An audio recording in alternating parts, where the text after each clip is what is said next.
Hey guys, it's Yegues and John Heilig. and today we're going to be looking at Paladog. And John, should I play this game? You should. You should play this game.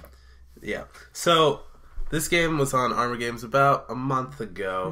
Month and a half, yeah. Yeah, so, and of those recent games, it's pretty much been the best, most recent game, if that makes sense. Not much is happening right now. Nope. So, what you're seeing now is just the intro. There is a lot to it. I think there are 3 steps. There's a Phase Cat original logo, then there's just in-game loading, and then there's loading for, you know, the advertisement for the mobile game, which is found throughout the game, which is pretty annoying, and I do not like that. But well, the game is long, so you have to have a long intro. True, granted. And at least you can skip most of it. Like you saw earlier, I skipped most of the generic intro, and I just skip all this right here. So if you are playing like a second run through, you don't have to read all the bullshit stuff, and there's no, you know, annoying intro tutorial gaming. And so there are 4 difficulties. I originally showed you this game, I think. I played on Elite. I got about 5 levels in first run, and I got raped.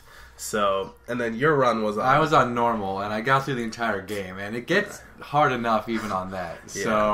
So most of this gameplay, besides this like first one, is on John's save, so thank you very much for that.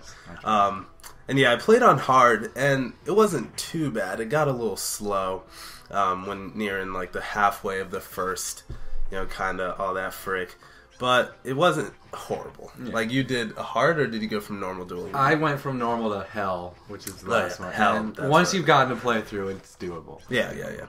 So, just from the looks of it, graphics-wise, it's cute. Kind of reminds me of MapleStory, honestly. But, you know, for a Flash game, it's pretty good. It does. It's called Critterland. It's supposed to be cute, you know. Yeah. So, and it is pretty smooth. Like, it's not choppy. It's very, you know, just polished, I guess. It is what it is. It's Paladog, I guess. Sounds, you don't play with sounds, but, you know, it does get annoying if you do have them. It's, I think, maybe like 2 tracks, and it legit just loops, and it's very annoying. Yeah, I don't know. Yeah. So, with it, there are also these, like, mini-games, or it's every 3 levels. There's an escort, like a tower defense kind lane thing, and then there's a slot machine. Yeah, it gives you what you can use. Yeah, so you know it does offer some variety, but the only bad thing is it's, you know, there are and then there's the boss level, and then the conveyor, the escort. So there are like 4 things plus generic levels, but it's every 3 levels, and it follows the same pattern throughout. So you know, if they switched it up, I would have liked that better, because then it's not like, oh, time to do an escort, which is annoying. So, you know, a little more variety in that would be a little better. But take what you can get, you know? Yeah. So, yeah, with those minigames, you know, they're cute. Usually they're just a taste of what you get next. Like, this level, you see the Rhino for the first time, even though you don't have it. So it might suck because you don't get to upgrade it. But speaking of upgrades, John, I know you have the most experience with this. So, you start out with basic melee units, and after you accrue large amounts of money, you're available to buy new units, level up the ones you have, purchase new weapons and rings, and as you level up, you get to spend a perk point to level up one of 3 choices that they give you. And it's the upgrading in units where it really has the longevity, because the levels are the same left to right progression every time, but you get so many different options to beat each level, and as you progress you get new enemies that are beaten more easily depending on which type of units you choose to use. I know, like at the beginning you have like mice. At the beginning you get the mice and archer guys. Yeah, and then you get Bear Grylls, which you see up here.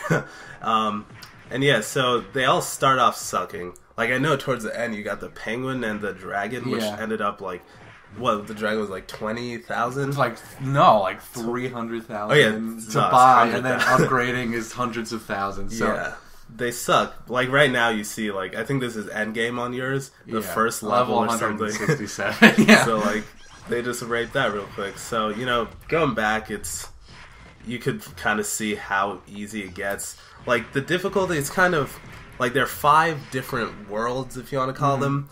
And, you know, once you get to about the 3rd one is when you get, you know, a little plateau of difficulty. But I mean, you can go back and do any level as many times as you want, and then you're just free to, go back and level up as much as you want. Yeah, the game will let you know when you're not a high enough level to get through a level, because you will not be able to make it through without... Yeah. It's kind of ridiculous sometimes, but you just go back like 2 levels, and then you level up. And the level up system, I kind of like it, because, you're not... Because if they gave you all the options at once, you would be overwhelmed. Yeah, it gives you 3 choices, and there's almost always at least one good choice. Yeah. And if not, you'll pick something, and you can see maybe how it's useful. Yeah. So, it's pretty useful. If it was all at once, then, it would be too much. Too much, and then camp out one thing, and then all your other crap would suck. But yeah, so this game, I don't even know. Like, right now you see you're like level 166. Do you remember what level you were when you beat it?